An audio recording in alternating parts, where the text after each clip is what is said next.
कि 9th class में मैं 3rd डिवीज़न पास हूँ, 10th क्लास में मैं 3rd डिवीज़न पास हूँ, 11th क्लास में फिर 3rd डिवीज़न पास हूँ और 12th क्लास में फेल हूँ। 12th क्लास में फेल ऐसा नहीं कि एक आध सब्जेक्ट में, हिंदी छोड़ के सारे सब्जेक्ट में। और 12th के बाद गाँव में जब लगा कि बर्बाद होने वाले हैं, कुछ होने वाले नहीं हैं, तो उसके बाद मैं गाँव छोड़ कर के ग्वालियर आ गया। ग्वालियर एक जगह हमारे यहाँ एक ज़िला है और वहाँ से फिर मैंने पढ़ाई की। उसके बाद मैंने यूनिवर्सिटी टॉप किया। उसके बाद मैंने 3 बार नेट परीक्षा निकाली, जेआरएफ निकाला और उसके बाद यूपीएससी में मेरी इंडिया में 121 रैंक थी और उसके बाद मुझे महाराष्ट्र कैडर मिला। पढ़ाई करता था उस दौरान पैसे के अभाव के कारण मैं 350 रुपये की नौकरी करता था एक लाइब्रेरी में। एक लाइब्रेरी में मैं वहीं रहता था, वहीं खाता था और मुझे वो 350 रुपये देते थे। तो गरीबी का वास्तव में अर्थ क्या है और पैसे का क्या अर्थ है, मुझे भली बात मालूम है।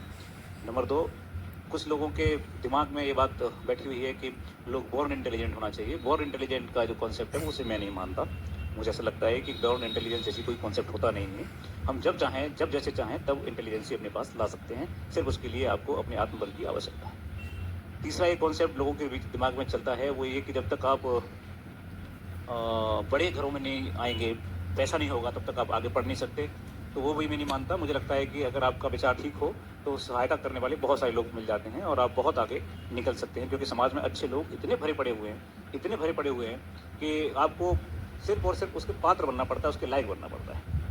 तो वो भी एक कॉन्सेप्ट नहीं है। तीसरा एक कॉन्सेप्ट लोगों के दिमाग में, हमारे जो बुज़ुर्ग हैं, उनके दिमाग में चलता है, और वो चलता है कि हम किस रूप में और कैसे अपने बच्चे को, अगर हमारा बच्चा या लड़की हमारी बहुत ज़्यादा पढ़ने में तेज़ नहीं है, तो वो आगे नहीं बढ़ पाएगी, इसलिए जल्दी से उसको कहीं न कहीं नौकरी में लगा दो या कहीं न कहीं उसको फिट कर दो। वो भी मुझे गलत लगता है, क्योंकि मुझे ऐसा लगता है कि अगर आप किसी भी स्तर पे, अगर आप बहुत पढ़ने में होशियार नहीं हैं, लेकिन एक बार आप ठान लें और एक बार आपके मन में कुछ भी चेंज हो जाए, तो आप कभी भी होशियार बन सकते हैं, क्योंकि हम सबका दिमाग एक जैसा है, किसी का दिमाग बहुत ज़्यादा नहीं है, सिर्फ़ यूज़ करने की ज़रूरत है कि हम कब इसको यूज़ कर सकते हैं।